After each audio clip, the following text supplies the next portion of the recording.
Suamiku mengambil sabuk, mengarahkannya ke tubuhku, memaksaku menandatangani surat kuasa. Tanda tangani ini, teriaknya sambil mendorong kertas ke arahku. Itu adalah surat kuasa yang akan memindahkan seluruh aset keluargaku atas namanya. Bu Ratna, ibu mertuaku, tertawa sambil berkata, "Sekarang semuanya akan menjadi milik kami." Saat suamiku hendak memukul tubuhku dengan sabuk, tiba-tiba seseorang menekan bel pintu.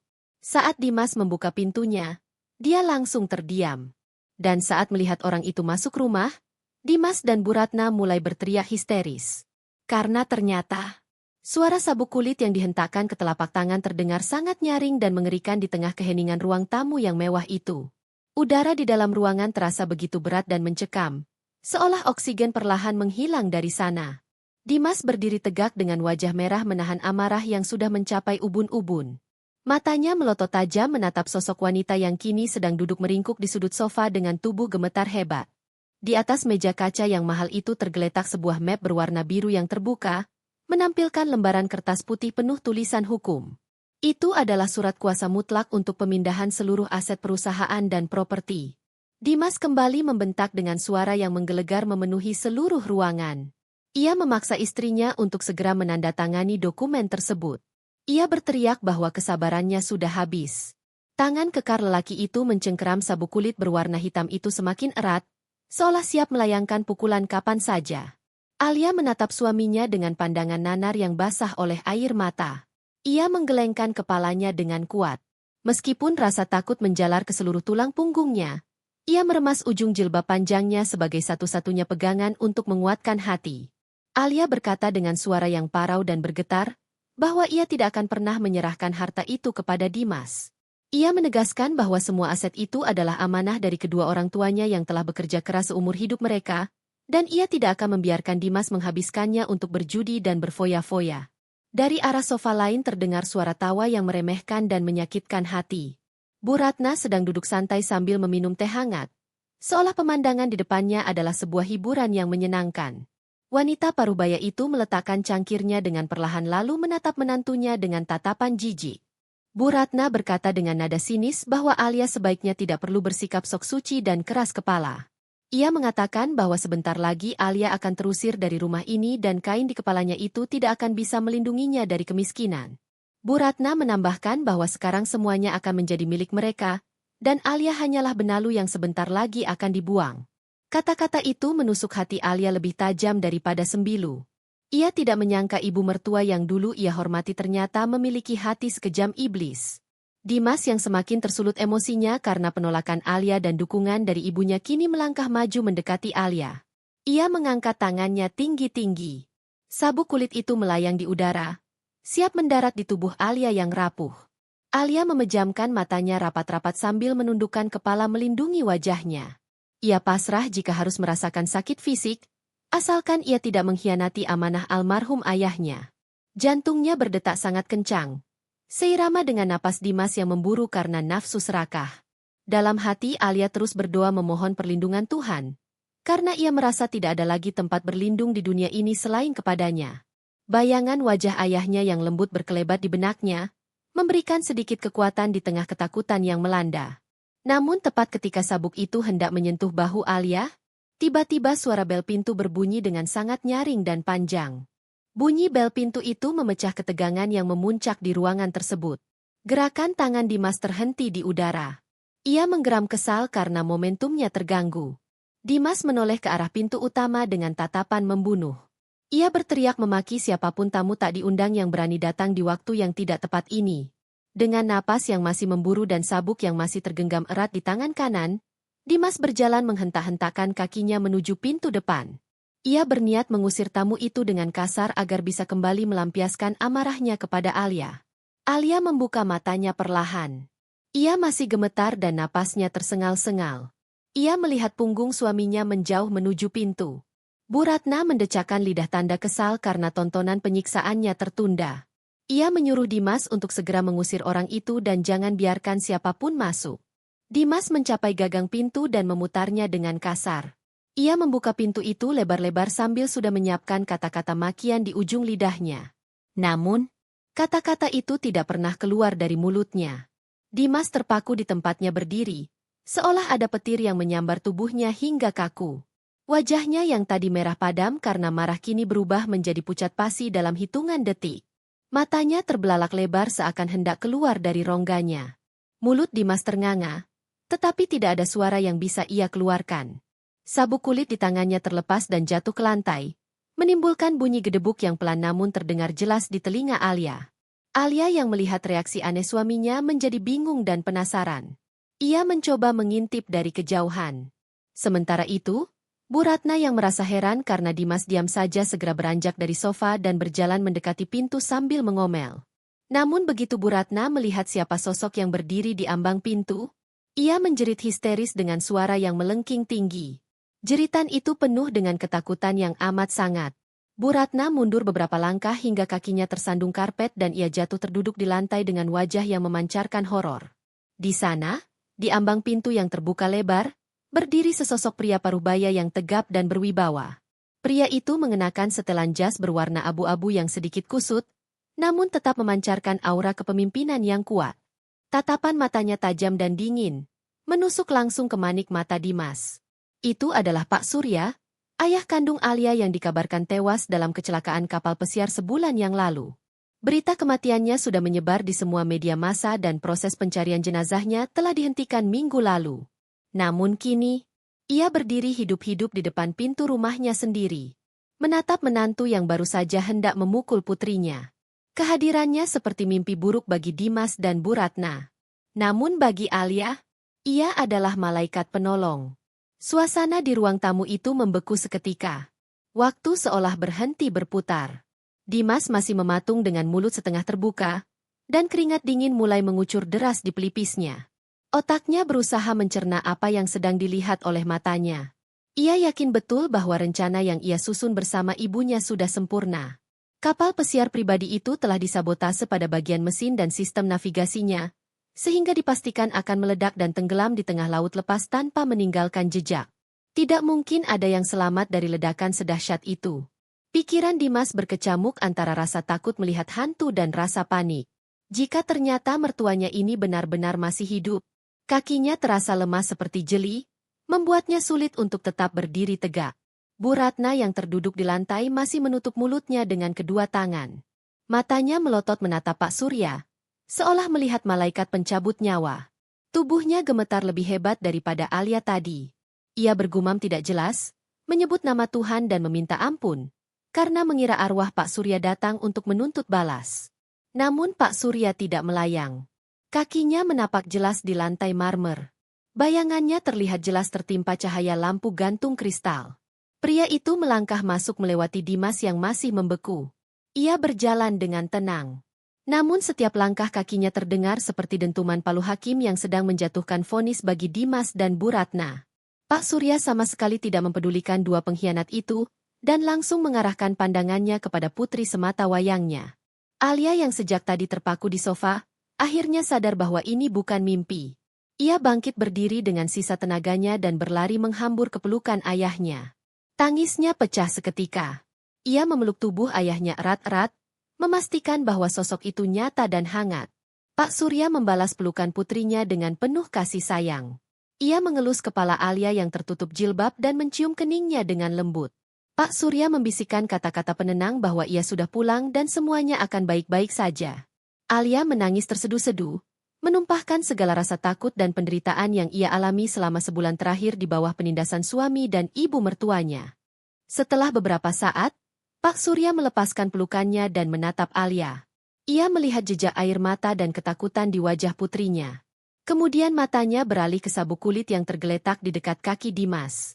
Tatapan Pak Surya berubah menjadi sangat dingin dan menakutkan saat ia menatap Dimas. Dimas yang sadar sedang diperhatikan buru-buru mengambil sabuk itu dan menyembunyikannya di belakang punggung dengan gerakan canggung. Ia mencoba memaksakan sebuah senyuman kaku di wajahnya. Dengan suara yang terbata-bata, Dimas menyapa ayah mertuanya. Ia berpura-pura bersyukur dan berkata bahwa ini adalah keajaiban karena Pak Surya masih hidup. Dimas berusaha keras menutupi kegugupannya, namun suaranya terdengar sumbang dan palsu. Pak Surya tidak menjawab sapaan itu. Ia hanya menatapnya datar, lalu beralih menatap Bu Ratna yang kini berusaha bangkit berdiri dengan susah payah. Bu Ratna merapikan bajunya yang berantakan dan mencoba memasang wajah ramah yang terlihat sangat dipaksakan. Ia berbasa-basi menanyakan kabar Pak Surya, dan mengatakan bahwa mereka semua sangat sedih ketika mendengar berita kecelakaan itu. Pak Surya tersenyum tipis. Senyuman yang tidak mencapai matanya. Ia berkata dengan suara tenang dan berat bahwa Tuhan masih memberinya kesempatan hidup, karena sepertinya ada urusan duniawi yang belum selesai ia bereskan. Kalimat itu bermakna ganda dan membuat bulu kuduk Dimas serta Bu Ratna meremang. Mereka merasa tersindir, namun tidak berani membantah. Pak Surya kemudian duduk di sofa utama, mengambil alih posisi tuan rumah yang selama sebulan ini direbut oleh Dimas. Ia mulai bercerita dengan narasi yang runtut namun penuh teka-teki. Ia menceritakan bahwa sesaat sebelum kapal meledak, ia sempat terjun ke laut dan terombang-ambing selama berhari-hari hingga ditemukan oleh nelayan di sebuah pulau terpencil. Ia mengaku mengalami koma dan hilang ingatan sementara, sehingga tidak bisa segera menghubungi keluarga. Baru 2 hari yang lalu ingatannya pulih, dan ia segera meminta bantuan otoritas setempat untuk memulangkannya. Cerita itu terdengar masuk akal bagi orang awam. Namun bagi Dimas dan Bu Ratna, cerita itu terasa janggal. Mereka tahu persis detail kerusakan kapal itu. Seharusnya tidak ada jeda waktu untuk melompat. Namun mereka tidak mungkin menyanggah cerita itu tanpa membuka aib kejahatan mereka sendiri. Malam semakin larut dan ketegangan di rumah itu tidak mereda sedikit pun. Pak Surya meminta Alia untuk menemaninya istirahat di kamar tamu, karena kamar utamanya pasti belum disiapkan. Dimas dan Bu Ratna ditinggalkan berdua di ruang tengah. Begitu Pak Surya dan Alia menghilang di balik pintu, Dimas langsung menarik ibunya ke dapur. Mereka berbisik-bisik dengan panik. Dimas bertanya pada ibunya, "Apakah mungkin Pak Surya tahu bahwa kita yang merencanakan pembunuhan itu?" Bu Ratna dengan wajah pucat mencoba menenangkan anaknya meski ia sendiri ketakutan. Ia berkata bahwa jika Pak Surya tahu pasti, dia sudah lapor polisi dan menangkap mereka sekarang juga. Fakta bahwa Pak Surya pulang ke rumah dan bersikap tenang mungkin menandakan bahwa dia benar-benar tidak tahu apa-apa atau hilang ingatan tentang kejadian sebelum ledakan. Sementara itu, di dalam kamar tamu, Alia membantu ayahnya merapikan tempat tidur. Ketika Alia hendak berpamitan keluar, Pak Surya menahan tangan putrinya. Ia menatap mata Alia dalam-dalam, lalu memberikan kode isyarat tangan yang hanya dimengerti oleh mereka berdua sejak Alia kecil. Kode itu berarti, "Waspada, musuh ada di dekat kita." Alia terkejut. Ternyata ayahnya tidak benar-benar hilang ingatan seperti cerita yang ia sampaikan di depan Dimas tadi. Pak Surya mengeluarkan secari kertas kecil dari saku jasnya dan menyelipkannya ke tangan Alia. Alia menggenggam kertas itu erat-erat dan segera kembali ke kamarnya sendiri. Di dalam kamarnya yang terkunci rapat, Alia membuka kertas lusuh itu dengan jantung berdebar. Tulisan tangan ayahnya yang tegas tertera di sana. Pesan itu singkat namun sangat jelas. "Ayah tahu merekalah yang menyabotase kapal itu. Tapi kita tidak punya bukti fisik karena kapal itu tenggelam. Kita harus bermain cantik. Alia, jangan tunjukkan kalau kamu tahu. Biarkan mereka merasa aman. Lalu kita hancurkan mereka saat mereka lengah." Alia meremas kertas itu, lalu membakarnya dengan korek api hingga menjadi abu. Malam itu, untuk pertama kalinya setelah sekian lama, Alia bisa tidur dengan perasaan tenang. Ia tahu pelindungnya telah kembali. Dan kali ini, mereka tidak akan diam saja membiarkan kejahatan Dimas dan Bu Ratna merajalela. Perang dingin di dalam rumah mewah itu baru saja dimulai. Pagi hari di kediaman mewah itu terasa sangat berbeda dari biasanya. Cahaya matahari yang menembus jendela kaca besar di ruang makan seolah menyoroti kepalsuan yang sedang diperankan oleh para penghuninya.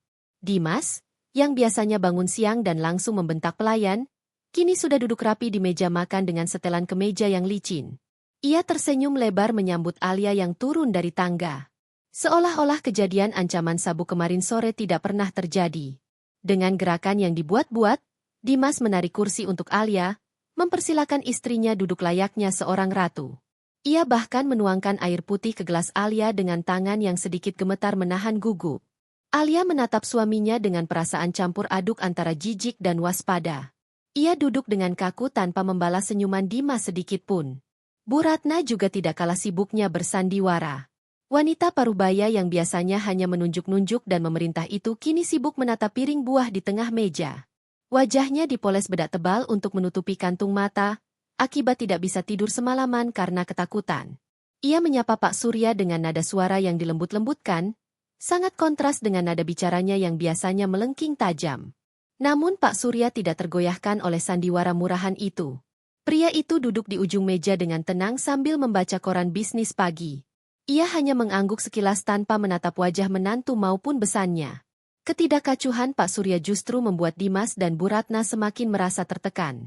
Mereka merasa seperti terdakwa yang sedang menunggu vonis hakim yang tak kunjung dijatuhkan. Setiap denting sendok yang beradu dengan piring terdengar seperti ledakan bom di telinga mereka yang sedang paranoid. Setelah sarapan yang penuh keheningan mencekam itu selesai, Pak Surya meletakkan serbetnya di meja dan berdiri. Ia meminta Alia untuk ikut dengannya ke ruang perpustakaan, karena ada hal penting yang ingin ia bicarakan mengenai pengelolaan yayasan keluarga. Dimas yang mendengar itu langsung menegakkan punggungnya.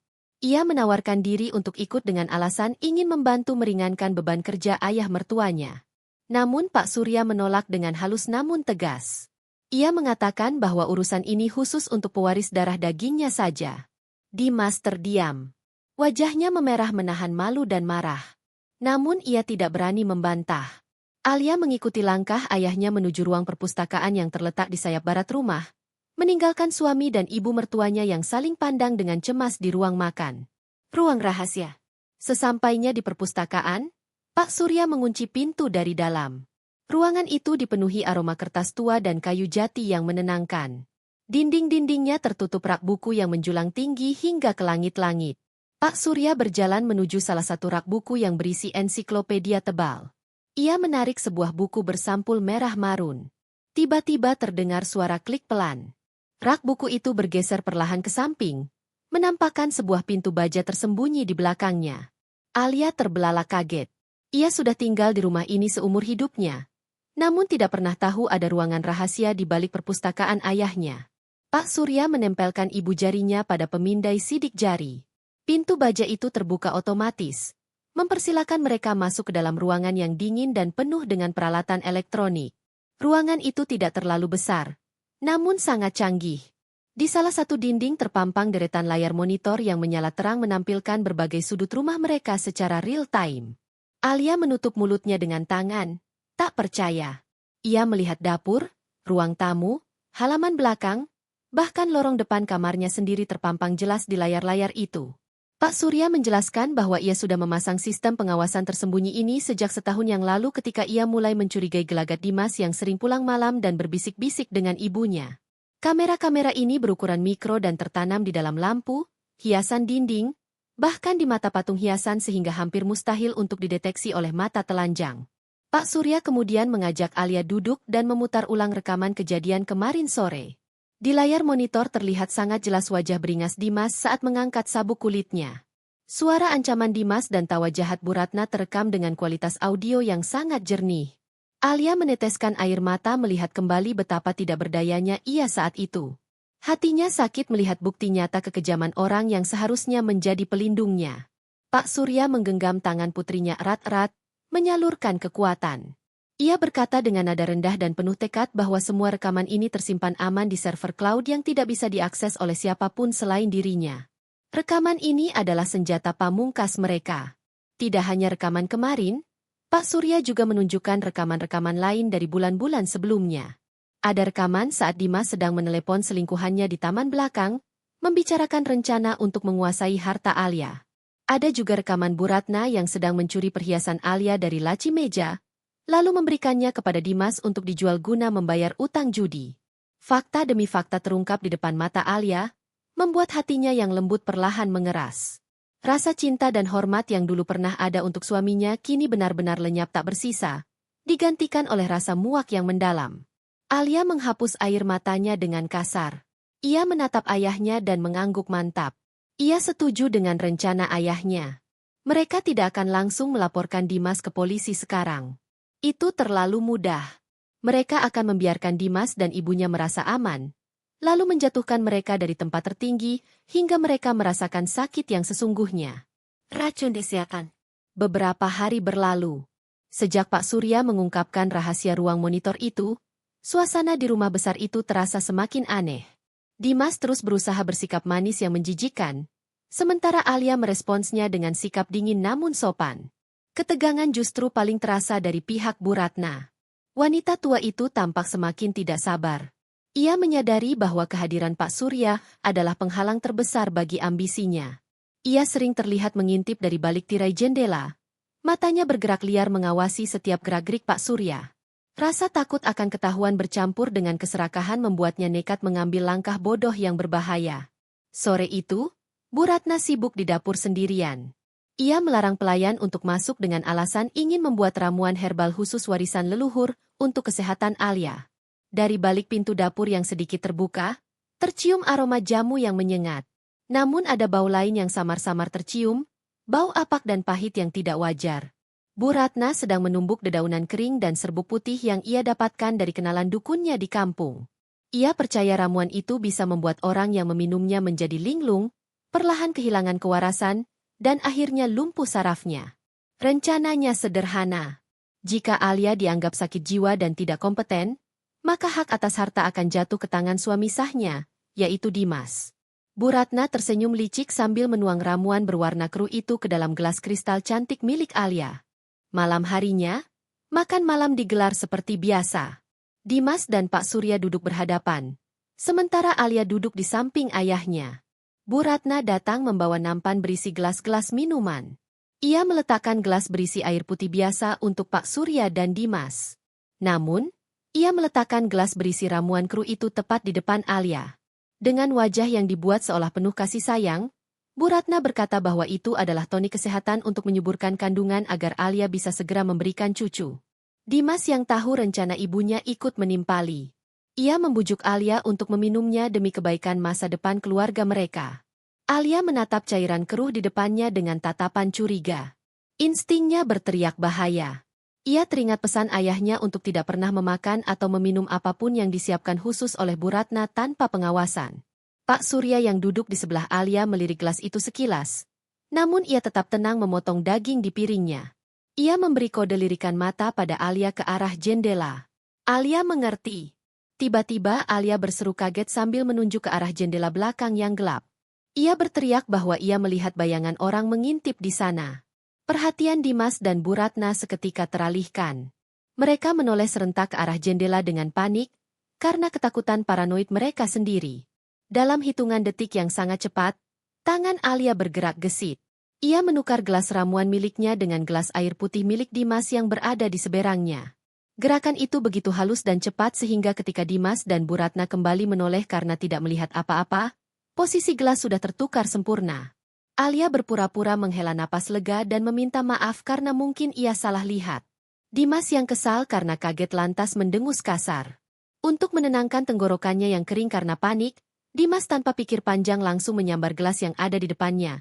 Gelas yang kini berisi ramuan racun ibunya sendiri, dan meneguknya hingga habis dalam sekali teguk. Bu Ratna tersenyum puas melihat gelas di depan Dimas kosong. Ia mengira Dimas meminum air putihnya sendiri.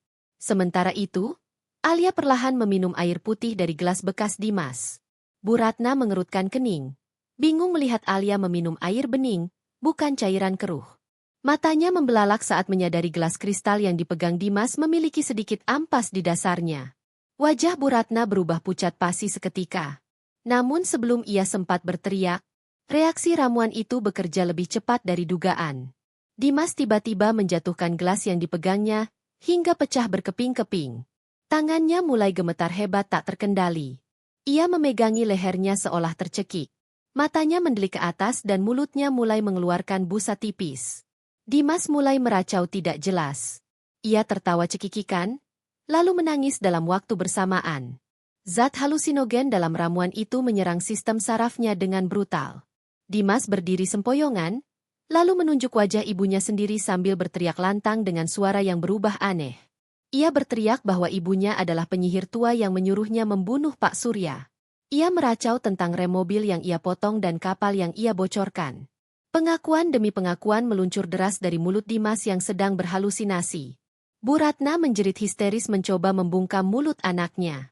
Namun Dimas justru mendorong ibunya hingga jatuh terjengkang. Dimas terus berteriak tentang betapa ia membenci Alia dan hanya menginginkan uangnya untuk membayar utang bandar judi. Seluruh pelayan yang ada di sekitar ruang makan mendengar pengakuan itu dengan jelas. Pak Surya hanya duduk bersandar di kursinya, menatap kekacauan itu dengan wajah datar yang dingin. Ia tidak perlu melakukan apa-apa. Karma telah bekerja dengan cara yang paling ironis. Racun yang diniatkan untuk Alia kini justru membongkar semua aib mereka sendiri. Alia menatap suaminya yang menggeliat-geliat di lantai dengan tatapan kosong. Malam itu, meja makan mewah keluarga mereka berubah menjadi panggung pengadilan bagi keserakahan Dimas dan Bu Ratna.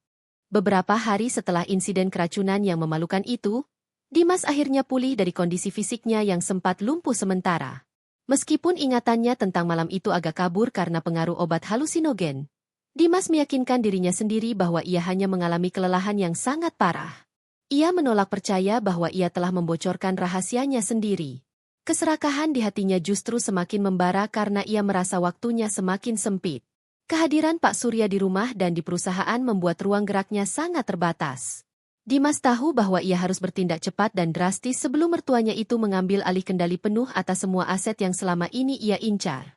Dengan nekat, Dimas menyusun rencana kudeta terakhir yang menurutnya sangat brilian, namun sebenarnya adalah lubang kuburnya sendiri. Rapat penentuan nasib. Pagi itu, Dimas berangkat ke kantor pusat dengan setelan jas mahal yang baru dibelinya dengan kartu kredit perusahaan. Ia membawa serta setumpuk dokumen yang telah ia manipulasi semalaman. Di dalam tas kerjanya tersimpan surat pernyataan palsu yang seolah-olah ditandatangani oleh Alia. Surat itu berisi persetujuan Alia untuk melimpahkan hak suaranya dalam rapat umum pemegang saham kepada suaminya. Dimas juga telah melobi beberapa pemegang saham minoritas dengan janji-janji manis pembagian dividen yang besar jika mereka mendukungnya. Agenda rapat hari ini sangat krusial, yaitu pemungutan suara untuk merombak jajaran direksi dengan alasan bahwa Pak Surya sudah tidak kompeten lagi memimpin karena masalah kesehatan mental pasca kecelakaan kapal. Suasana di ruang rapat utama lantai 20 terasa sangat dingin dan formal. Meja oval dari kayu mahoni mengkilap dikelilingi oleh belasan pria dan wanita berjas rapi yang merupakan dewan direksi dan pemegang saham utama. Dimas duduk di salah satu kursi pimpinan dengan dagu terangkat tinggi, memancarkan kepercayaan diri yang berlebihan. Ia mengetuk-ngetukkan jari di meja dengan tidak sabar menunggu rapat dimulai. Ketika jam menunjukkan pukul 9 tepat, sekretaris perusahaan membuka rapat. Dimas segera mengambil alih panggung. Ia berdiri dan mulai berpidato dengan gaya yang sangat meyakinkan. Ia memaparkan grafik-grafik kinerja perusahaan yang menurutnya menurun karena kepemimpinan yang stagnan. Dengan nada prihatin yang dibuat-buat, Dimas mengatakan bahwa Pak Surya mengalami trauma otak akibat kecelakaan sehingga sering mengambil keputusan yang tidak rasional dan membahayakan masa depan perusahaan. Para pemegang saham mulai berbisik-bisik satu sama lain. Beberapa tampak termakan omongan Dimas karena grafik yang ditunjukkan memang terlihat mengkhawatirkan. Padahal itu semua adalah data yang sudah diedit oleh Dimas. Merasa mendapat angin segar, Dimas semakin bersemangat. Ia mengeluarkan kartu asnya, yaitu surat kuasa palsu dari Alia. Ia mengangkat kertas itu tinggi-tinggi dan menyatakan bahwa sebagai suami dan wakil dari pewaris tunggal, ia mengajukan mosi tidak percaya kepada direktur utama saat ini, yaitu Pak Surya. Dimas tersenyum lebar. Ia merasa kemenangannya sudah di depan mata. Ia membayangkan dirinya duduk di kursi CEO dan mengusir mertuanya ke panti jompo. Namun, senyum lebar itu seketika lenyap. Pintu ruang rapat yang berat itu terbuka lebar dengan suara berdebum. Pak Surya melangkah masuk dengan langkah tegap, diikuti oleh Alia yang berjalan anggun di sampingnya. Alia mengenakan busana kerja syar'i yang elegan. Wajahnya terlihat tegas dan berwibawa, sangat berbeda dengan sosok istri penurut yang selama ini dikenal Dimas. Seluruh ruangan menjadi hening seketika. Dimas ternganga kaget. Ia tergagap bertanya mengapa Alia ada di sini padahal seharusnya istrinya itu ada di rumah. Pak Surya tidak menjawab pertanyaan Dimas. Ia berjalan tenang menuju ujung meja pimpinan tempat proyektor utama dikendalikan. Tanpa banyak bicara, Pak Surya mencabut kabel laptop Dimas dan menghubungkannya dengan flash disk miliknya sendiri. Layar proyektor berkedip sebentar sebelum menampilkan sebuah video dengan resolusi tinggi. Itu bukan grafik saham, melainkan rekaman CCTV dari ruang tamu rumah mereka. Video itu memperlihatkan dengan jelas adegan saat Dimas memegang sabuk dan mengancam akan memukul Alia. Suara Dimas yang membentak kasar terdengar menggema ke seluruh penjuru ruang rapat yang sunyi senyap itu. Wajah para pemegang saham berubah menjadi tegang dan jijik. Dimas pucat pasi. Ia berusaha maju untuk mematikan proyektor. Namun dua orang petugas keamanan perusahaan langsung menahan lengannya. Video berganti ke rekaman lain. Kali ini menampilkan Dimas dan Bu Ratna yang sedang duduk di dapur merencanakan pemalsuan laporan keuangan perusahaan untuk menutupi utang judi Dimas. Percakapan mereka tentang menyuap auditor terdengar sangat jernih. Dimas meronta-ronta minta dilepaskan, berteriak bahwa itu semua adalah video rekayasa. Namun Pak Surya mengangkat tangannya memberi isyarat diam. Ia menatap Dimas dengan tatapan yang bisa membekukan darah. Pak Surya berkata dengan suara berat yang penuh wibawa bahwa bukti ini sudah diverifikasi oleh ahli forensik digital. Ia kemudian menoleh ke arah Dewan Direksi dan mengumumkan bahwa audit internal independen yang dilakukan secara diam-diam selama seminggu terakhir menemukan bahwa Dimas telah menggelapkan dana perusahaan sebesar 50 miliar rupiah untuk kepentingan pribadi. Bukti transfer ke rekening-rekening kasino di luar negeri terpampang jelas di layar menggantikan video tadi. Alia kemudian maju ke depan mikrofon. Ia menatap suaminya dengan tatapan dingin tanpa emosi. Dengan suara yang lantang dan jelas, Alia menyatakan bahwa ia tidak pernah menandatangani surat kuasa apapun untuk Dimas. Tanda tangan di kertas yang dibawa Dimas adalah palsu. Alia, sebagai pemegang saham mayoritas dan pewaris, mengumumkan keputusan mutlaknya hari itu juga. Ia memecat Dimas secara tidak hormat dari seluruh jabatannya di perusahaan dan anak perusahaan. Ia juga akan memproses hukum tindakan Dimas atas tuduhan penggelapan dana, pemalsuan dokumen, dan kekerasan dalam rumah tangga. Palu diketuk oleh pimpinan sidang, mengesahkan keputusan itu. Dimas lemas. Kakinya tidak mampu menopang tubuhnya lagi. Ia merosot di lantai ruang rapat, ditatap hina oleh orang-orang yang baru saja ia coba tipu. Karir dan reputasi yang ia bangun dengan kebohongan hancur lebur dalam hitungan menit. Setelah diusir paksa dari gedung kantor oleh petugas keamanan, Dimas berlari menuju parkiran dengan napas memburu seperti orang gila. Pikirannya kacau balau. Ia tahu hidupnya di dunia korporat sudah tamat. Polisi pasti akan segera menjemputnya. Satu-satunya hal yang ada di benaknya sekarang adalah menyelamatkan harta benda yang masih bisa ia bawa. Ia menelepon Bu Ratna dengan tangan gemetar, menyuruh ibunya untuk segera mengemasi semua perhiasan, uang tunai, dan barang berharga lainnya ke dalam koper besar. Dimas memacu mobil mewahnya, membelah jalanan kota dengan kecepatan tinggi, mengabaikan klakson dan lampu merah. Ia harus sampai di rumah sebelum Alia dan Pak Surya kembali. Ia berencana mengambil paspor dan kabur ke luar negeri bersama ibunya sebelum surat pencekalan keluar. Gerbang yang tertutup. Sesampainya di depan gerbang rumah mewah yang selama ini ia tinggali, Dimas mengerem mobilnya mendadak hingga ban berdecit nyaring. Ia menekan tombol remote gerbang otomatis berkali-kali. Namun pagar besi yang kokoh itu tidak bergeming sedikit pun.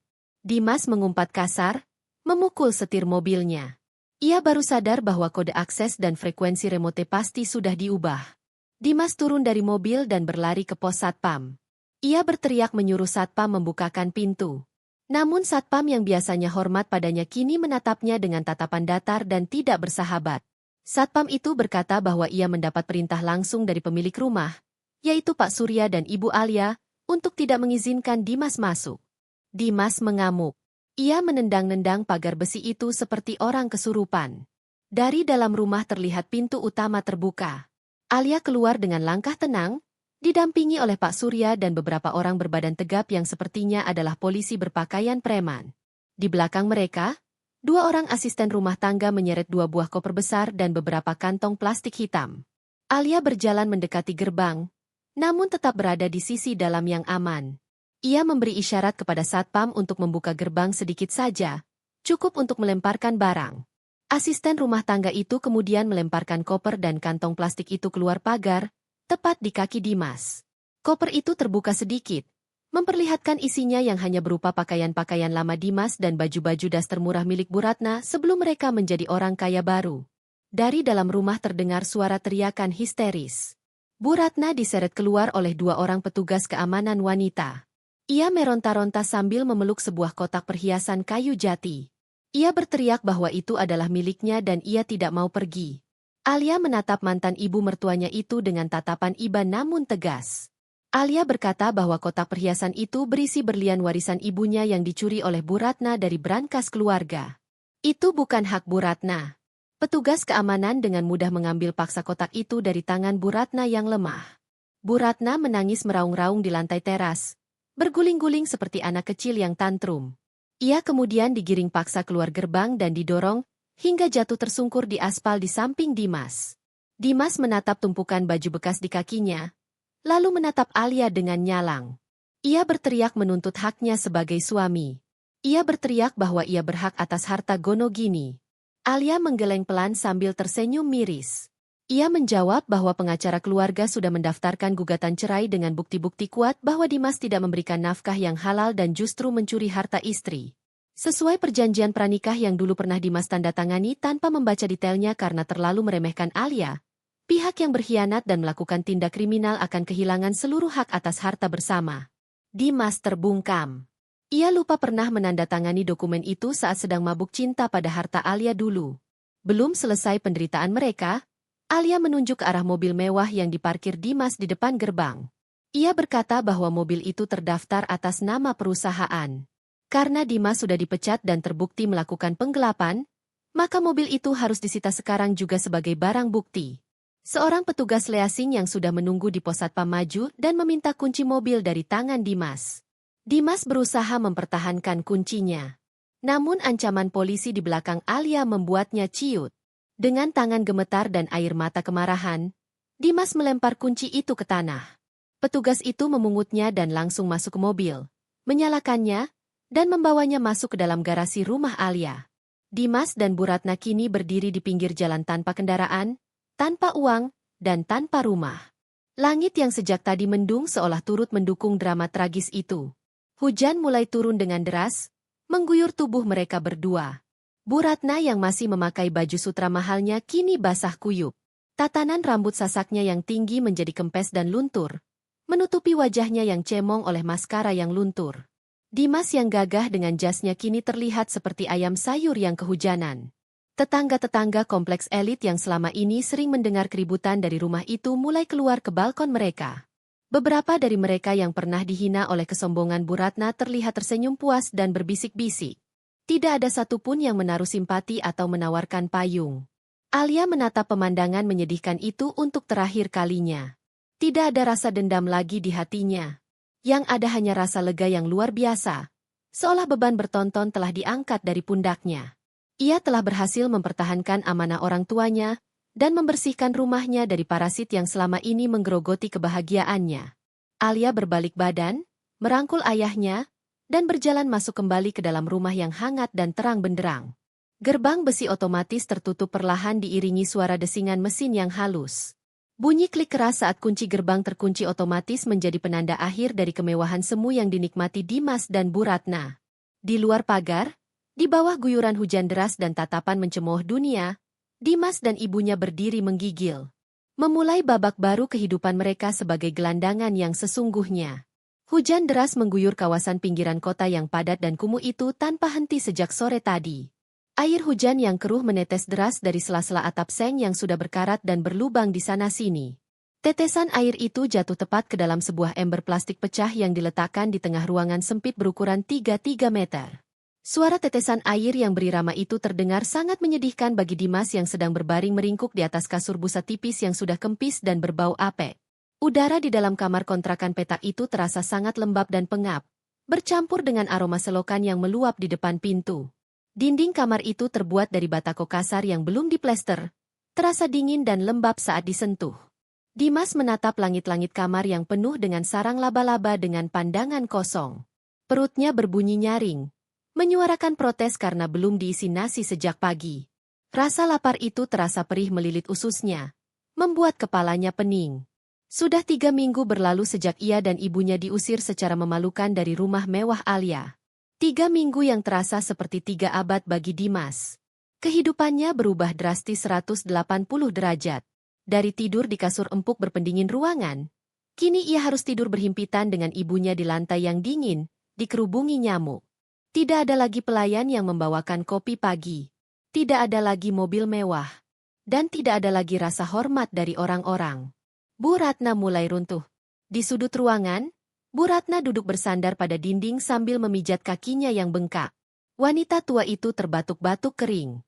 Suara batuknya terdengar menyakitkan, seolah paru-parunya sudah tak kuat menahan dinginnya malam.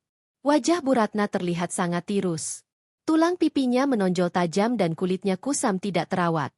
Baju daster yang dipakainya sudah lusuh dan robek di bagian ketiak.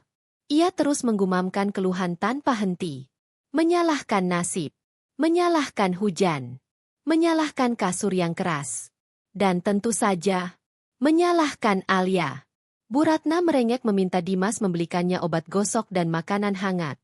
Namun Dimas hanya diam, menutup telinganya dengan bantal kumal. Ia tidak punya uang sepeser pun. Uang saku terakhir hasil menjual jam tangan palsunya sudah habis untuk membayar sewa kontrakan bulan ini agar mereka tidak tidur di kolong jembatan. Tadi pagi, Dimas mencoba mencari pekerjaan di pasar induk yang letaknya tidak jauh dari kontrakan. Dengan sisa-sisa harga dirinya yang sudah hancur, Dimas melamar menjadi kuli panggul beras. Ia pikir pekerjaan itu mudah, hanya mengandalkan tenaga. Namun Dimas salah besar. Tubuhnya yang selama ini dimanja dengan kemewahan dan tidak pernah bekerja berat langsung menyerah pada karung beras pertama. Bahunya terasa mau patah. Kakinya gemetar menahan beban 50 kilogram. Baru setengah jam bekerja, ia sudah menjatuhkan satu karung beras hingga pecah berantakan. Mandor pasar memaki-maki Dimas dengan kata-kata kasar di depan banyak orang. Dimas yang memiliki temperamen buruk hampir saja memukul mandor itu. Namun ia sadar, ia tidak punya kuasa apa-apa lagi. Akhirnya Dimas diusir tanpa bayaran sepeser pun. Justru ia harus mengganti rugi beras yang tumpah dengan cara menyerahkan sepatu kets bermerek yang saat itu masih dipakainya. Dimas pulang ke kontrakan dengan kaki telanjang yang lecet dan berdarah, karena terkena kerikil jalanan. Rasa sakit di kakinya tidak sebanding dengan rasa sakit di hatinya. Ia merasa dunia sedang menertawakannya. Ia yang dulu seorang direktur yang disegani, kini lebih rendah daripada pengemis jalanan. Karmesel. Lamunan Dimas buyar ketika Bu Ratna melemparinya dengan gulungan kain lap kotor. Bu Ratna berteriak dengan suara parau, menyuruh Dimas bangun dan mencari hutangan ke tetangga sebelah. Ia berkata bahwa ia sangat lapar dan butuh makan. Dimas bangkit dengan malas. Wajahnya masam penuh amarah yang tertahan. Ia membentak ibunya agar diam. Dimas mengatakan bahwa tetangga sebelah sudah muak melihat muka mereka, karena hutang minggu lalu pun belum dibayar. Tetangga di lingkungan kumuh itu tahu tabiat buruk Bu Ratna yang dulu suka menghina orang miskin. Padahal sekarang dirinya sendiri miskin. Tidak ada satupun tetangga yang mau menolong mereka. Karma sosial itu nyata dan menyakitkan. Bu Ratna mulai menangis meraung-raung seperti anak kecil. Ia mengungkit-ungkit masa lalunya saat masih menjadi nyonya besar. Ia bercerita bahwa dulu ia bisa makan daging sapi setiap hari dan membuang-buang makanan yang tidak enak. Cerita itu justru membuat Dimas semakin muak. Dimas ingat betul bagaimana ibunya dulu sering memarahi pembantu hanya karena masakan kurang asin, lalu menumpahkan makanan itu ke lantai. Sekarang, Dimas akan melakukan apa saja demi bisa memakan makanan yang dulu dibuang ibunya itu. Pertemuan dengan masa lalu. Tiba-tiba Dimas teringat kejadian tadi siang saat ia berjalan pulang dari pasar. Ia melihat sebuah pemandangan yang menampar wajahnya dengan keras. Saat Dimas berjalan gontai melewati sebuah warung makan Tegal yang cukup besar dan ramai, ia melihat sosok wanita yang sangat ia kenal. Itu adalah Mbak Sari, mantan asisten rumah tangga yang dulu bekerja di rumah mereka selama 5 tahun. Mbak Sari dulu sering menjadi sasaran kemarahan Bu Ratna. Bu Ratna pernah menyiram Mbak Sari dengan air panas hanya karena terlambat menyeduh teh. Mbak Sari akhirnya dipecat tanpa pesangon oleh Dimas atas hasutan ibunya. Namun siang tadi, Dimas melihat Mbak Sari sedang berdiri di depan meja kasir warung makan itu. Penampilannya bersih dan rapi. Memakai perhiasan emas di tangannya. Ternyata warung makan yang ramai itu adalah milik Mbak Sari. Dimas melihat dari kejauhan bagaimana Bu Ratna yang kebetulan sedang lewat di sana mencoba mendekati mantan pembantunya itu. Dengan wajah memelas, Bu Ratna mencoba menyapa Mbak Sari, berharap kasihan atau sekadar nasi bungkus gratis. Dimas melihat dengan mata kepalanya sendiri bagaimana Mbak Sari menatap Bu Ratna. Tidak ada kemarahan di matanya. Hanya tatapan datar dan dingin. Mbak Sari tidak mengusir Bu Ratna dengan kasar. Namun ia berkata dengan suara lantang yang didengar oleh para pelanggan. Ia tidak memberikan sedekah kepada orang yang masih memiliki sifat sombong di hatinya. Mbak Sari kemudian memberi isyarat pada karyawannya untuk menutup pintu kaca warungnya. membiarkan Bu Ratna berdiri termangu di luar kaca, melihat orang-orang makan dengan lahap. Kejadian itu membuat darah Dimas mendidih karena malu. Ia merasa harga diri keluarganya diinjak-injak oleh orang yang dulu mereka anggap rendahan. Dimas menatap ibunya yang masih menangis di pojok kamar. Emosi yang sudah ditahan sejak lama akhirnya meledak. Dimas berdiri dan menendang ember penampung air hujan, hingga tumpah membasahi lantai yang sudah becek. Ia berteriak kencang sambil menunjuk wajah ibunya. Dimas menyalahkan Bu Ratna atas semua penderitaan ini. Ia berkata bahwa jika bukan karena keserakahan ibunya yang ingin menguasai harta Alia, mungkin sekarang ia masih hidup enak. Dimas menyalahkan ibunya yang menyuruhnya menceraikan Alia dan menikahi selingkuhan yang ternyata penipu. Bu Ratna terkejut dibentak oleh anak kesayangannya. Ia tidak terima disalahkan. Ia balik berteriak bahwa Dimaslah yang bodoh dan tidak becus menjadi laki-laki. Bu Ratna mengatakan bahwa Dimas terlalu lemah sehingga mudah dikalahkan oleh Pak Surya. Pertengkaran hebat antara ibu dan anak itu pecah di tengah malam buta, diiringi suara guntur yang menggelegar. Kata-kata kotor dan sumpah serapah saling terlontar. Mereka saling membuka aib dan saling menyakiti hati satu sama lain. Tidak ada lagi kasih sayang antara ibu dan anak. Yang tersisa hanyalah rasa saling membenci karena terjebak dalam lubang kesengsaraan yang mereka gali sendiri. Di bawah hujan. Malam itu, Dimas keluar dari kontrakan, membanting pintu kayu rapuh itu hingga hampir lepas dari selnya. Ia berjalan menembus hujan deras, membiarkan tubuhnya basah kuyup. Ia berjalan tanpa arah menyusuri ganggang sempit yang gelap dan bau. Di dalam kepalanya yang kacau hanya ada satu pikiran. Ia tidak tahan lagi hidup seperti ini. Ia tidak mau mati kelaparan dan terhina di tempat sampah ini. Rasa putus asa mulai berubah menjadi nekat. Bayangan wajah Alia yang tenang dan cantik muncul di benaknya. Namun kali ini bukan rasa cinta yang muncul, melainkan rasa dendam. Dan keinginan untuk merebut kembali apa yang menurutnya adalah haknya. Di bawah guyuran hujan, Dimas bersumpah. Ia akan melakukan satu hal terakhir. Satu tindakan besar yang akan mengubah nasibnya. Entah ia akan kembali kaya raya, atau hancur selamanya. Rencana penculikan. Pagi itu, matahari bersinar terik, seolah mengejek nasib Dimas yang semakin suram. Dimas duduk di pinggir trotoar jalan protokol yang ramai dengan kendaraan berlalu lalang. Pakaiannya sudah kering di badan, namun terlihat sangat kucel dan tidak sedap dipandang. Orang-orang yang lewat menutup hidung dan berjalan melipir menjauhinya, mengiranya orang gila. Dimas tidak peduli. Matanya tertuju lurus ke seberang jalan, menatap sebuah gedung perkantoran tinggi yang megah berlapis kaca biru. Itu adalah kantor pusat perusahaan milik keluarga Alia. Tempat dulu ia pernah berkuasa sebagai direktur. Kini ia hanya bisa menatapnya dari selokan di seberang jalan. Sejak subuh, Dimas sudah mengintai di sana. Perutnya yang kosong hanya diisi air keran masjid. Namun adrenalin di tubuhnya membuatnya tetap terjaga. Di saku celananya terselip sebuah pisau dapur tajam yang ia curi dari penjual buah di pasar tadi pagi.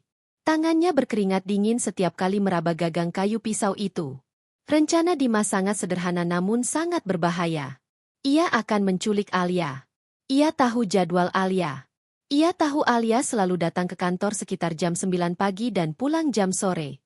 Dimas berencana menyergap Alia saat wanita itu keluar dari lobi menuju mobilnya. Ia akan menyandra Alia dan meminta uang tebusan 10 miliar rupiah pada Pak Surya. Dengan uang itu, ia akan kabur ke luar negeri dan memulai hidup baru. Meninggalkan ibunya yang rewel sendirian. Pikiran Dimas sudah tidak waras. Ia merasa rencananya sangat brilian dan pasti berhasil. Ia lupa bahwa Alia sekarang bukan lagi wanita lemah yang dulu bisa ia bentak-bentak. Jam menunjukkan pukul 5 sore. Pintu kaca lobi gedung terbuka. Jantung Dimas berdegup kencang seakan mau copot. Ia melihat sosok yang dinanti-nantikannya keluar. Alia berjalan dengan anggun mengenakan busana kerja berwarna pastel dan jilbab senada yang melambai tertiup angin. Alia terlihat begitu bercahaya. Sangat kontras dengan Dimas yang dekil. Namun ada sesuatu yang aneh. Biasanya Alia selalu dikelilingi oleh asisten dan staf. Namun sore ini, Alia berjalan sendirian menuju area parkir VIP yang letaknya agak terpisah di samping gedung. Kesempatan emas, pikir Dimas. Ia tidak menyadari bahwa situasi ini terlalu sempurna untuk menjadi kenyataan. Penyergapan. Dimas segera bangkit dari duduknya. Ia menarik topi kumal yang ditemukannya di tong sampah untuk menutupi sebagian wajahnya. Dengan langkah cepat dan mengendap-endap, Dimas menyeberang jalan memanfaatkan celah kemacetan. Ia menyelinap masuk area parkir melalui celah pagar tanaman yang dulu sering ia lalui saat ingin merokok diam-diam. Suasana parkiran VIP itu sepi dan agak remang-remang karena tertutup bayangan gedung. Dimas bersembunyi di balik pilar beton besar. Napasnya memburu. Matanya liar mengawasi Alia yang sedang berjalan menuju mobil sedannya. Alia terlihat sedang sibuk mencari kunci mobil di dalam tasnya. Langkahnya pelan dan santai. Dimas menunggu momen yang tepat. Ketika Alia sudah dekat dengan pilar tempatnya bersembunyi, Dimas melompat keluar dengan gerakan tiba-tiba. Ia langsung menyergap Alia dari belakang. Lengan kirinya melingkar ke leher Alia dengan kuat. Tangan kanannya menempelkan mata pisau yang dingin ke leher Alia yang tertutup jilbab. Alia terkesiap kaget. Tubuhnya menegang.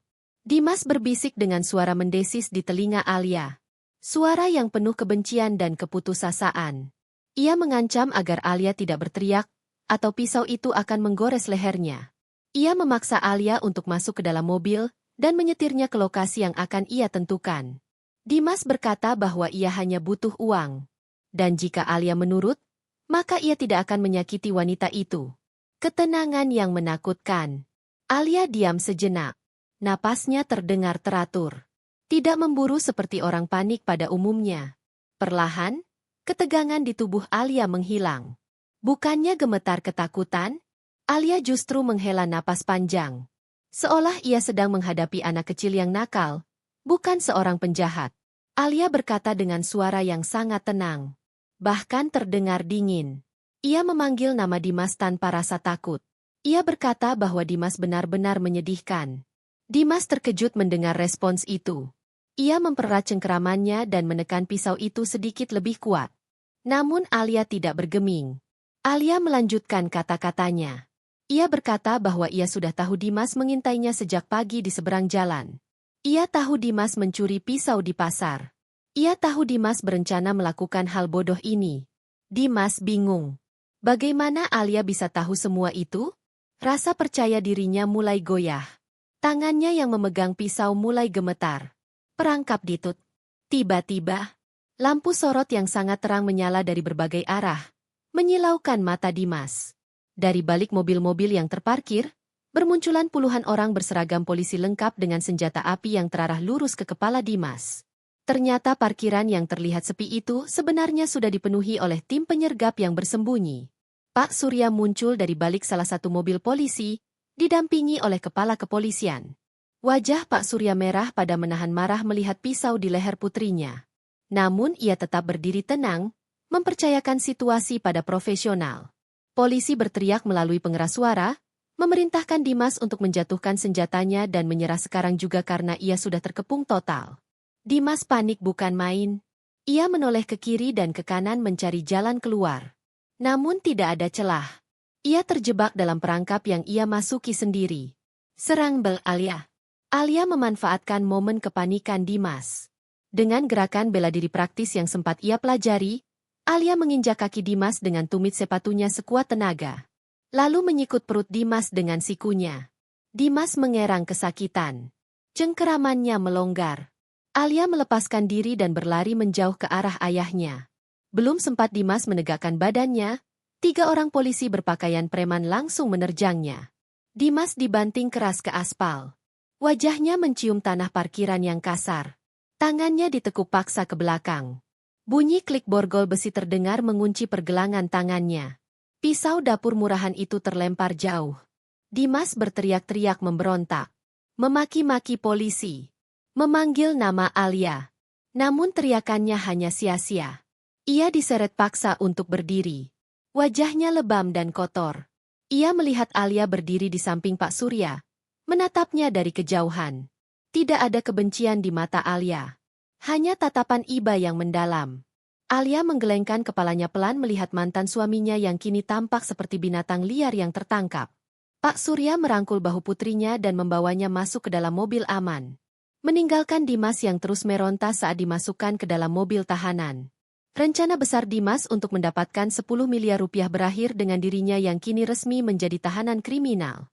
dengan pasal berlapis, pencurian senjata tajam, percobaan penculikan, dan pengancaman pembunuhan.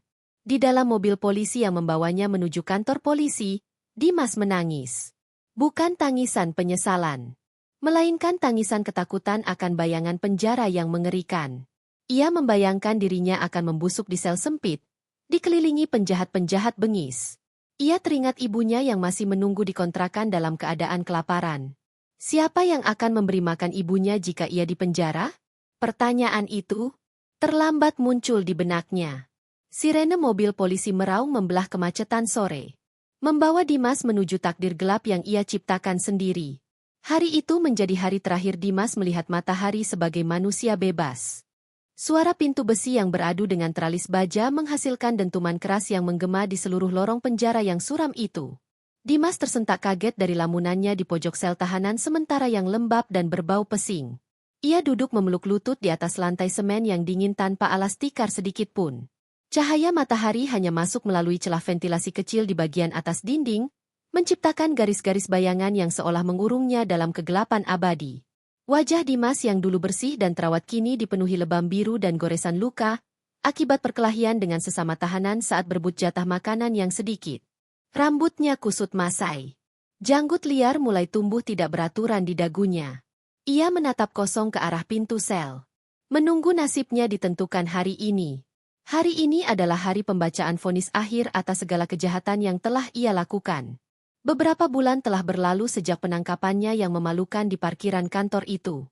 Selama berbulan-bulan itu pula, Dimas menjalani serangkaian pemeriksaan maraton yang melelahkan mental dan fisiknya. Polisi dan jaksa penuntut umum bekerja sangat teliti menguliti setiap detail kehidupannya. Tidak ada satupun celah bagi Dimas untuk mengelak.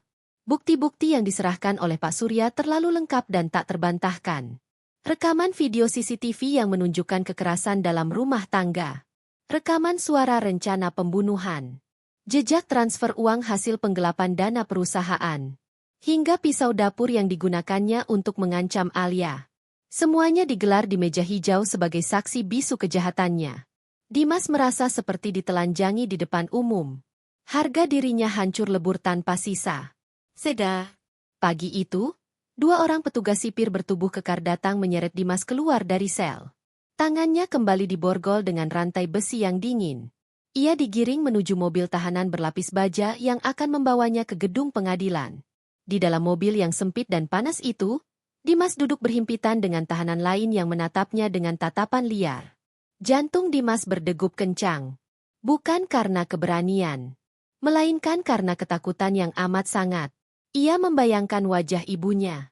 Sejak ia ditahan, ia tidak pernah sekalipun melihat Bu Ratna. Kabar terakhir yang ia dengar dari pengacara publik yang ditunjuk negara untuknya adalah bahwa ibunya jatuh sakit parah dan hidup menggelandang di jalanan karena diusir dari kontrakan. Hati Dimas terasa perih memikirkan ibunya yang renta harus menderita sendirian. Namun di sisi lain, ia juga membenci ibunya karena merasa semua ini bermula dari ambisi wanita tua itu. Kehadiran Bu Ratna. Sesampainya di gedung pengadilan, suasana sudah sangat ramai. Wartawan dari berbagai media massa berkerumun di depan pintu masuk, menyorotkan kamera mereka ke arah Dimas yang berjalan menunduk. Kilatan lampu blitz menyilaukan matanya. Pertanyaan-pertanyaan tajam wartawan terdengar seperti hujatan. Mereka bertanya tentang perasaannya setelah mencoba membunuh mertua dan menculik istri sendiri. Dimas bungkam 1000 bahasa. Ia terus berjalan cepat mengikuti tarikan petugas menembus kerumunan massa yang mencemoohnya. Di ruang sidang utama, pengunjung sudah memadati kursi kayu panjang. Di barisan paling depan duduk Alia dan Pak Surya. Alia terlihat sangat tenang dan bermartabat mengenakan gamis hitam yang elegan. Tidak ada jejak kesedihan di wajahnya. Hanya ada ketegasan seorang wanita yang menuntut keadilan. Sidang dimulai dengan ketukan palu hakim ketua yang berwibawa. Jaksa penuntut umum membacakan tuntutan hukuman maksimal dengan suara lantang yang menggelegar. Ia memaparkan betapa kejinya perbuatan Dimas yang didorong oleh keserakahan semata. Dimas dituduh melakukan percobaan pembunuhan berencana terhadap Pak Surya, penggelapan dana perusahaan puluhan miliar, kekerasan dalam rumah tangga terhadap Alia, penculikan dengan senjata tajam. Setiap poin tuntutan itu disertai bukti visual yang ditayangkan di layar besar ruang sidang. Dimas menutup matanya. Ia tidak sanggup melihat video dirinya sendiri yang sedang mengamuk memegang sabuk. Ia mendengar desah napas kaget dan gumaman marah dari para pengunjung sidang. Tiba-tiba terjadi keributan kecil di pintu masuk ruang sidang. Seorang wanita tua yang kurus kering dan berpenampilan sangat lusuh memaksa masuk dengan tertatih-tatih. Itu adalah Bu Ratna. Ia datang dengan pakaian compang-camping. Rambutnya yang memutih berantakan. Wajahnya kotor oleh debu jalanan.